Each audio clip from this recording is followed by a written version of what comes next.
અને સમાચારો ગાંધીનગરથી જ ખેતરોમાં વિસ્ફોટ મામલે વીજ કંપનીઓ પર દાદાગીરીનો આરોપ લાગ્યો છે।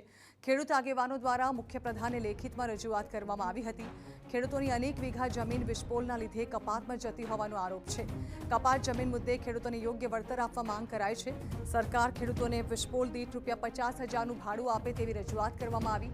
વીજ વાયર પેટે ₹1 કરોડના વળતર, ખેડૂતના એક કુટુંબીને નોકરીની માંગ કરાઈ છે। રજૂઆત સાંભળ્યા બાદ સીએમ યોગ્ય મદદની ખાતરી આપી છે।